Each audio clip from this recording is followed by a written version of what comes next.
Hello दोस्तों, verb के इस नेक्स्ट लेक्चर में आपका स्वागत है। चलिए हम बात करते हैं। हमने मॉडल ऑक्सिलरी वर्ब के बारे में बहुत कुछ पढ़ चुके हैं।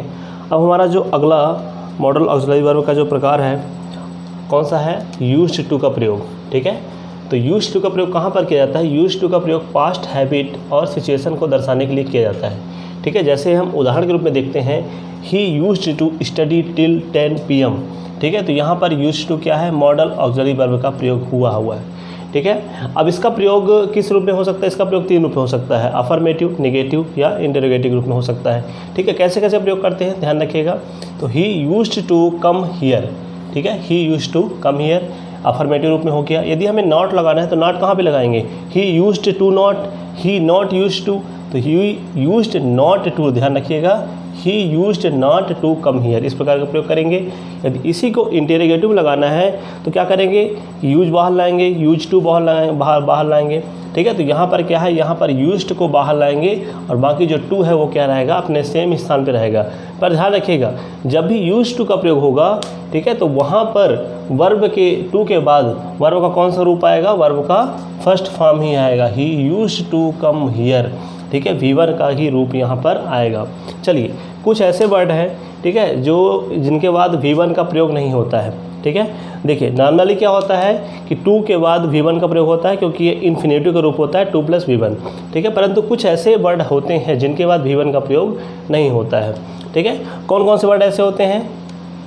ध्यान रखिएगा वर्ड, ठीक है, काफ़ी इंपॉर्टेंट है। यदि ये वर्ड आते हैं तो इनके बाद V1 का प्रयोग नहीं होगा। ठीक है, we used to, accustomed to, ठीक है, be used to, accustomed to, averse to, with a view to, addicted to, devoted to, ठीक है, in addition to, look forward to, owing to, given to, taken to और prone to। ठीक है, तो ये कुछ ऐसे मोस्ट इंपॉर्टेंट वर्ड हैं। यदि यह आपको सेंटेंस में दिख रहे हैं तो इनके बाद V1 का प्रयोग नहीं होगा। ठीक है, तो V + ing का प्रयोग हो सकता है। ठीक है, चलिए अब हम बात करते हैं नेक्स्ट हमारा मॉडल के या मेन वर्ब के रूप में। ठीक है, डेयर और नीड का प्रयोग। ठीक है, डेयर और नीड का प्रयोग। डेयर का मतलब क्या होता है? दुस्साहस। नीड का प्रयोग क्या होता है? ज़रूरत।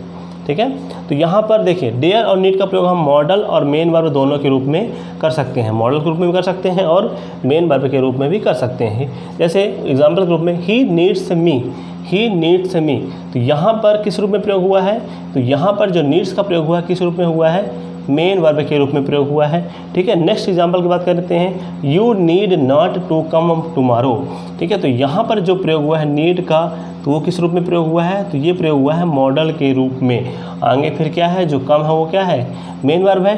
ठीक है, तो डेयर और नीड का प्रयोग हम किस रूप में कर सकते हैं? मॉडल के रूप में भी कर सकते हैं और मेन वर्ब के रूप में भी कर सकते हैं। चलिए एक इंपॉर्टेंट चीज़ यहाँ पे देखते हैं, इनका जो प्रयोग होता है, अर्थात इसका प्रयोग डेयर और नीड का प्रयोग। ठीक है, तो डेयर और नीड का प्रयोग मॉडल के रूप में पॉजिटिव वाक्यों में नहीं होता है।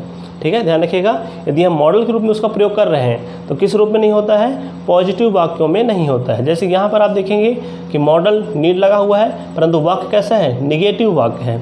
ठीक है, तो निगेटिव वाक्यों में किया जा सकता है, होगा किसमें नहीं? पॉजिटिव वाक्यों में नहीं होगा। जैसे एग्जाम्पल की बात करते हैं, आई नीड हेल्प हिम, तो यह कैसा है? तो यहाँ पे आप देख रहे हैं नीड क्या है? नीड यहाँ पर आई नीड हेल्प हिम, तो यह एक मॉडल है। ठीक है, वाक्य कैसा है? पॉजिटिव, तो यहाँ पर हम इसका प्रयोग नहीं करेंगे। ठीक है, जो हमारा अगला सेंटेंस है, I need to help him.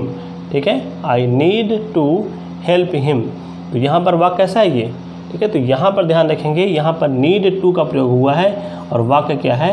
सही है यहाँ पर। ठीक है, चलिए यहाँ पर नीड किस रूप में है? नीड यहाँ पे मॉडल के रूप में है और 2 + L1 क्या है? 2 + V1 का रूप है यहाँ पर।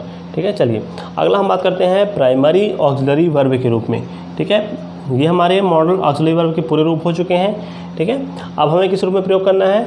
अब हमें प्रयोग करना है यहाँ पर प्राइमरी ऑक्सिलरी वर्ब के रूप में। देखिए, तो प्राइमरी ऑक्सिलरी वर्ब वे वर्ब होते हैं, ठीक है, जो मेन वर्ब के रूप में क्या आते हैं? मेन वर्ब के रूप में काम ना आकर किस रूप में काम आते हैं? हेल्पिंग वर्ब के रूप में काम आते हैं। तो ध्यान रखिएगा, प्राइमरी ऑक्सिलरी वर्ब मतलब हेल्पिंग वर्ब के रूप में कौन कौन से होते हैं? तो डू के फॉर्म होते हैं, हैव के फॉर्म होते हैं और बी के फॉर्म होते हैं। इन तीनों के और रूप होते हैं। ठीक है, जैसे डू का रूप क्या होता है? डू का रूप होता है डू और डज। ठीक है, डिड सेकेंड फॉर्म, डन इसका थर्ड फॉर्म, ठीक है। हैव का रूप क्या होता है, हैज़ हैव वर्ब का फर्स्ट फॉर्म, हैड वर्ब का सेकेंड फॉर्म, हैड वर्ब का थर्ड फॉर्म। बी के रूप क्या होते हैं, इज, एम, आर, वाज, वर और बीन।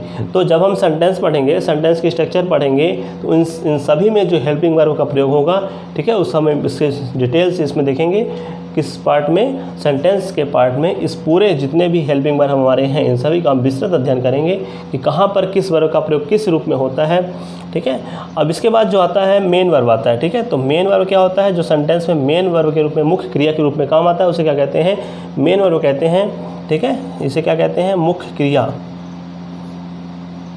ठीक है। और ये वर्ब का फर्स्ट फॉर्म होता है, वर्ब का सेकंड फॉर्म भी प्रयोग होगा, वर्ब का थर्ड फॉर्म भी प्रयोग होगा, एस और यस फॉर्म में भी प्रयोग होता है, आईएनजी फॉर्म में प्रयोग होता है, ठीक है। तो ये क्या कहलाता है, मेन वर्ब कहलाता है। तो ये हमारा था वर्ब का 3 पार्ट में वर्ब कंप्लीट हो चुका है। अब हम इसमें पढ़ेंगे कुछ कन्फ्यूजिंग वर्ड होते हैं, ठीक है। कन्फ्यूजिंग वर्ड कौन कौन से हैं, किस रूप में उनका प्रयोग होता है, किस प्रकार पेपर में कन्फ्यूज़ करते हैं क्वेश्चन देकर, और इसके बाद हम उसमें कुछ प्रैक्टिस क्वेश्चन लगाएंगे, ठीक है। तब तक के लिए हमारे वीडियो को देखते रहिए। धन्यवाद दोस्तों।